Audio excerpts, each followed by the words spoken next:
Good morning children. हम लोग पढ़ रहे हैं चैप्टर 3 मैट्रिक्स। तो मैट्रिक्स क्या है? तो matrix is an array which is arranged in row and column. Clear? Matrix में हमेशा जो आर्डर लिखी जाती है वो हमेशा रो एंड कॉलम में लिखी जाती है। पहला रो ही होता है, दूसरा कॉलम, है ना। कभी भी कॉलम बाई रो नहीं लिखते हैं, रो बाई कॉलम ही होता है हमेशा। First row, second column. Clear? और जो मैट्रिक्स का साइन है वो ये है, इस टाइप का मैट्रिक्स का साइन होता है। और मैट्रिक्स को हमेशा कैपिटल लेटर से डिनोट करते हैं, capital A, capital B, capital C, इस टाइप में। हमें सीखना है किन्हीं भी दो मैट्रिक्स का मल्टीप्लिकेशन यानी इनटू कैसे करते हैं। तो किन्हीं भी दो मैट्रिक्स का इनटू तभी पॉसिबल है जब, जैसे हमने दो मैट्रिक्स लिए तो पहले मैट्रिक्स में एक रो में जितने एलिमेंट हैं, पहले मैट्रिक्स में रो में जितने एलिमेंट, मान लो कोई भी रो ले सकते हैं, फर्स्ट रो लो, सेकंड रो, जितनी रो हो, तो रो के किसी एक रो में जितने एलिमेंट हैं उतने दूसरे मैट्रिक्स के किसी एक कॉलम में, किसी भी एक कॉलम में उतने ही एलिमेंट होने चाहिए। यदि ऐसा नहीं है तो हम इनटू नहीं कर सकते हैं। सपोज़ मान लो कोई भी एक एग्जांपल लेते हैं कि let A equal to 2 3 4 5 6 7। Clear? और बी इक्वल टू लेते हैं 1 6 4 2 3 5। और यदि हमें इसमें इंटू करने के लिए कह दिया जाए कि आप a इंटू बी निकालिए, तो a दिया हुआ है 2 3 4 5 6 7 और इंटू 1 6 4 2 3 5। क्लियर? ये मैट्रिक्स कितने बाई कितने की है? 3/2 की है। 3/2 कैसे? 1 रो, 2 रो, 3 रो, 3 रो 2 कॉलम, रो बाई कॉलम, है ना। ये भी क्या है? 3 रो 2 कॉलम। इंटू करने का रूल क्या बताया कि कब इंटू होंगे दो मैट्रिक्स? जब पहले मैट्रिक्स के किसी भी एक रो में जितने एलिमेंट हैं उतने ही एलिमेंट दूसरे मैट्रिक्स के कॉलम में होने चाहिए। तो यहाँ पर देख रहे हैं कि एक रो में कितने के एलिमेंट है? 2। दूसरे वाले मैट्रिक्स में कॉलम में कितने एलिमेंट है? 3। इसका मतलब ये कभी भी हम इंटू नहीं कर सकते हैं, है ना। इसका इंटू पॉसिबल नहीं है, इट इज़ नॉट पॉसिबल।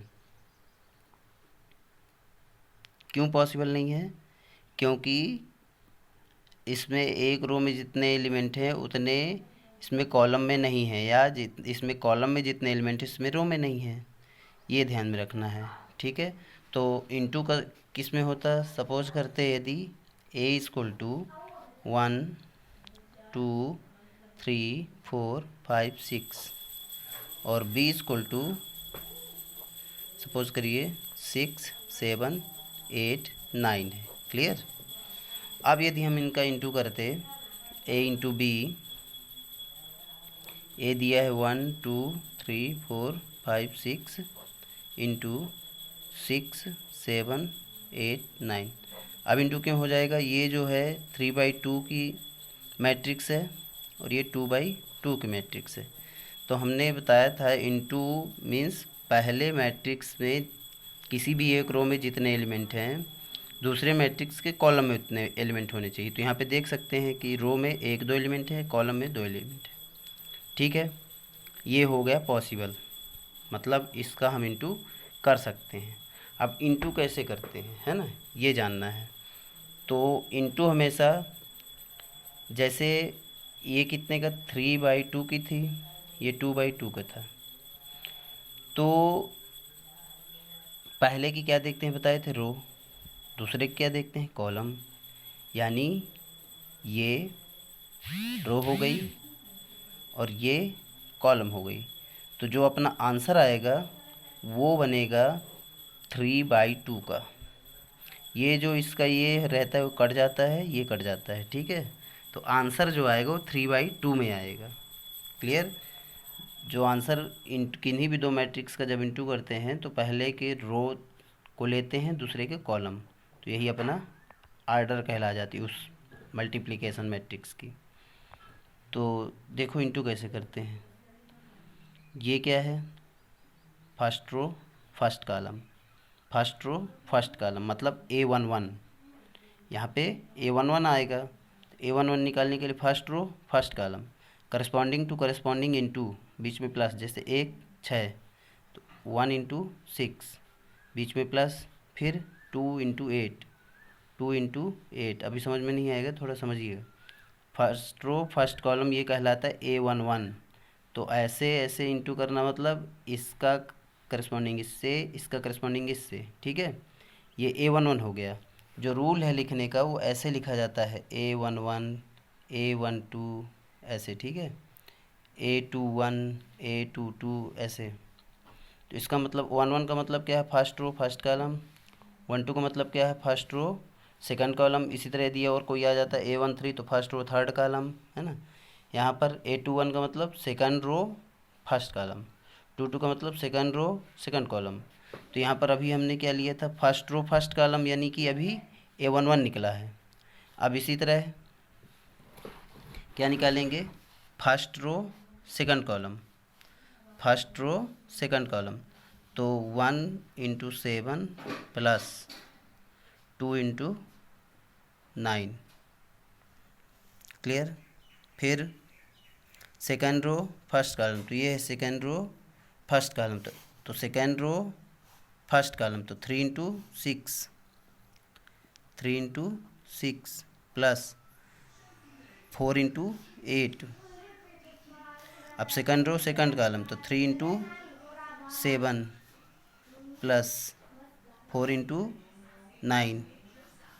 अब इसी तरह इसमें यदि देखा जाए तो एक और बन जाएगा A31 A32, तो मतलब थर्ड रो फर्स्ट कॉलम। तो यहाँ देख सकते हैं थर्ड रो फर्स्ट कॉलम तो 5 इंटू 6 प्लस 6 इंटू 8, ठीक है। फिर थर्ड रो सेकंड कॉलम तो 3 2 पर कहला जाएगा, 5 इंटू 7 प्लस 6 इंटू 9।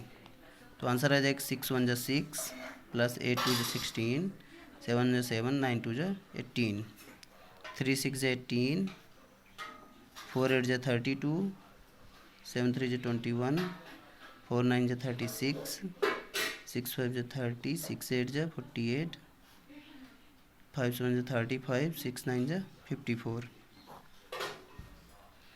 प्लस करें 16 6 22, 18 7 25, दोनों प्लस करिए 8 2 10, 3 1 4 1 5, 6 1 7, 3 2 5,